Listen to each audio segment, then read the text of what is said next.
외신들이 엄청난 보도들을 하고 있습니다. 프랑스의 AFP 통신은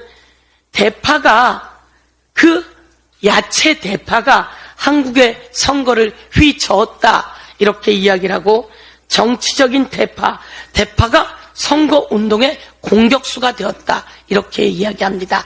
이 뜻은 무엇입니까? 대통령은 거짓말해서는 안 된다. 그런데 가장 중요한 것은 경제다. 제가 누누이 얘기했지만 바보야, 문제는 경제야.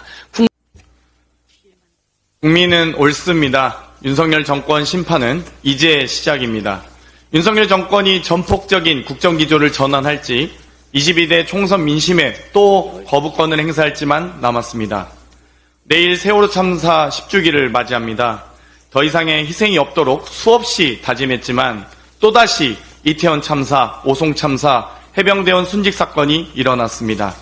진상규명과 재발방지만큼은 거부권이 없길 바랍니다. 윤석열 대통령은 22년 8월 17일 취임 100일 기자회견을 진행한 후 지금까지도 기자회견을 한 적이 없습니다. 세계 민주국가 지도자 중에서 유례를 찾기 힘든 일입니다. 짜고 치는 홍보 영상이나 들러리 가득한 담화는 필요 없습니다. 국민께서 심판했고 묻고 있습니다. 이제 윤석열 대통령이 답할 차례입니다. 민주화 이후 가장 많은 거부권을 행사한 대통령으로서 왜 2년도 안 되는 시간 동안 9번이나 거부권을 행사했는지 국민께서 묻고 있습니다. 땡윤 뉴스로 전락한 KBS, 돌연 불방된 세월호 10주기 다큐멘터리, 황상무 대통령실 수석의 회칼 테러, 불법으로 운영되고 있는 방통위와 방심위의 표적 심의에 대해 왜 입틀막과 언론 탄압으로 대응했는지 국민께서 묻고 있습니다. 또 건전재정이라면서 관리재정 수지 87조의 적자는 어떻게 책임질 것인지, 심지어 이 87조 적자가 외국한 평형기금을 끌어다 쓰고 지방교부세를 무리하게 삭감하며 규모를 축소한 실질 적자 110조에 이르는 기금에 대한 이유를 묻고 싶습니다. 87조 적자 발표는 정상적이지 않은 자금 운용, 심리적 분식회계라는 지적에 대해 국민께서 묻고 있습니다. 역대 최대 국가채무 1127조 원에 대해서는 어떻게 수습할 것인지 국민께서 묻고 있습니다. 우리나라 경제 성장률이 일본보다 낮은 적이 최근 50년 동안 군사반란 직후인 1980년, 1998년 IMF 외환위기 딱 2번밖에 없었습니다. 일본보다 낮은 이유를 국민께서 묻고 있습니다. 끝으로 해병대 최상병 순직 사건 특검법을 21대 국회 임기가 끝나기 전에 처리할 예정입니다. 남은 대통령 임기가 얼마인지는 잘 모르겠습니다만 최소한의 양심이라도 지키고 싶다면 더 이상 국민 심판을 거부하지 않길 바랍니다. 서울의 소리 회원들의 후원으로 완성된 김건희 다큐 영화 퍼스트레이디의 영상물 등급심의위원회 심의 통과를 축하드립니다. 영상물 등급위에는 거부권이 없나 봅니다. 윤석열 대통령과 김건희를 둘러싼 다큐멘터리를 김건희 특검과 함께 관람하겠습니다. 이상입니다. 22대 총선 결과는 윤석열 정권 심판입니다. 국민을 무시하고 정적과 야당을 탄압하고 민생을 돌보지 않고 자신과 가족을 위해 국가 권력을 사유화하고 자신과 정권의 실정을 감추기 위해 언론 장악에 몰두하고 민주주의를 파괴하고 애국지사를 모독한 윤석열 정권이 심판받았습니다. 이번 총선은 대통령 아내와 장모의 범죄 혐의는 못 본 척하고 야당 대표와 전 정권 인사를 탄압하기 위해 국가 형벌권을 오남용한 검찰과 수사 권력에 대한 심판이기도 합니다.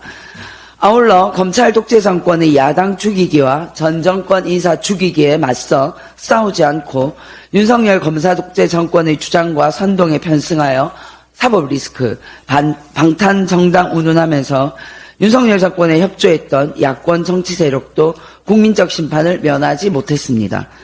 위대한 국민 여러분의 집단 지성에 고개 숙여 감사드립니다. 국민 여러분께서 민주당에게 윤석열 정권의 총체적 실정을 바로잡으라고 명령하신 것입니다. 민주당에게 승리를 주신 것이 아니고 일할 수 있는 정치적, 법적 권한을 주신 것입니다. 겸허한 마음으로 국민의 뜻에 따라서 대한민국을 재정비해야 할 것입니다. 저는 부산시당위원장으로서 한국 정치의 고질병인 지역구도를 이번 총선에서 극복하지 못했습니다. 당원 여러분과 지지해 주신 국민 여러분께 사과드립니다. 19대 총선 34.6%, 20대 총선 38.5%, 21대 총선 43.99%, 22대 총선 45.14%. 부산 18개 지역구 민주당 후보들의 평균 득표율은 쉬지 않고 상승하고 있습니다. 평균 45.14% 득표를 기록한 이번 총선에서는 단 한 사람의 부산 민주당 후보도 40% 이하 득표자가 없었습니다. 1% 미만 차이로 낙선한 최인호 후보, 5% 미만 차이로 낙선한 주태경 후보, 5% 차이로 낙선한 정명희, 배재정, 서은숙 후보를 비롯한 부산 민주당 후보들은 포기하지 않고 전진할 것입니다. 이번 총선에 출마한 영남의 모든 민주당 후보들은 포기하지 않고 동서화합과 국민통합의 길을 걸어갈 것입니다. 윤석열 정권 지난 2년 동안 제1야당과 대화를 거부한 윤석열 대통령입니다. 용산 대통령실의 여의도 출장소로 전락했던 국민의힘입니다. 대통령과 국민의힘에 단호하게 요구합니다. 국민의 뜻을 수용하여 함께 나라를 바로 세워나갑시다. 정부 여당은 아직도 남아있는 마지막 기회를 저버리지 말기 바랍니다. 더불어민주당은 더 겸손하고 낮은 자세로 국민의 뜻을 받들겠습니다. 국민을 이기는 정권은 없습니다. 이번 22대 국회에서 국회의원 선거에서 보여준 민심은 준엄하고 단호했습니다. 선거 과정에서 만난 대부분의 시민들은 정말 해도 너무한다고 윤석열 정부 2년을 평가했습니다. 비교적 의사표현을 소극적으로 하는 대전 시민들도 이번에는 단단히 화가 나셔서 아주 적극적으로 윤석열 정부의 실정에 대해 비판했습니다. 22대 총선의 승자는 위대한 대한민국 국민입니다. 군주 민수를 다시 한번 가슴속에 깊이 새기며 국민 무서운 줄 아는 정치인이 되겠습니다. 총선에서 나타난 국민의 뜻을 겸허히 받들어 국정을 쇄신하고 경제와 민생의 안정을 위해 최선을 다하겠다. 총선이 끝난 다음 날 윤석열 대통령이 낸 입장문입니다. 56자 입장문. 그것도 사의를 표명한 이관섭 비서실장이 대독한 입장문. 윤석열 대통령이 정말 국민의 뜻을 알고나 있는지 의심스럽습니다. 그래서 다시 한번 선거 현장에서 하신 국민들의 목소리를 들려드립니다.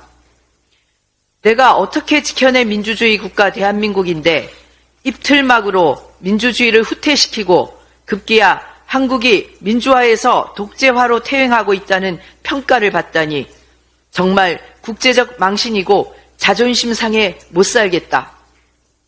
국가를 지키기 위해 군대에 간 청년이 죽음으로 돌아왔는데 그 이유도 밝히지 않고 최상병 수사 외압의 주요 피의자인 이종섭 씨를 호주 대사로 임명해 도주시켜? 이게 국가야? 정말 화가 나서 못 살겠다. 이번 겨울에 사과 한 알, 귤 한 개를 제대로 못 먹었어.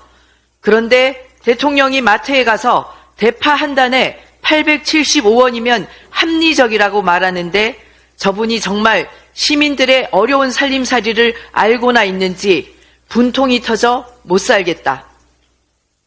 이렇게 분노한 국민들에게 윤석열 대통령이 다른 사람을 시켜서 낸 56자 입장문. 윤석열 대통령은 정말 민심을 제대로 받아들이고 있는지 우려가 큽니다.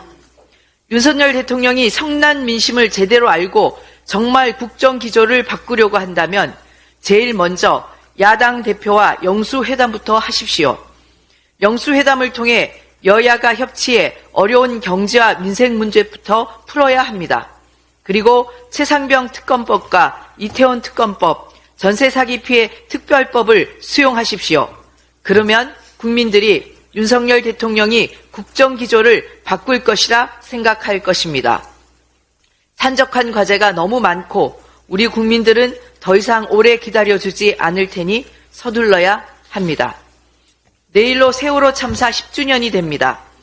완벽히 규명되지 못한 세월호 참사가 이태원 참사, 오송 참사로 이어졌습니다.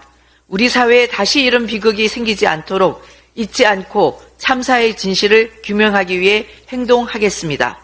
세월호 참사 희생자들의 명복을 빕니다. 스픽스가 말하는 언론입니다.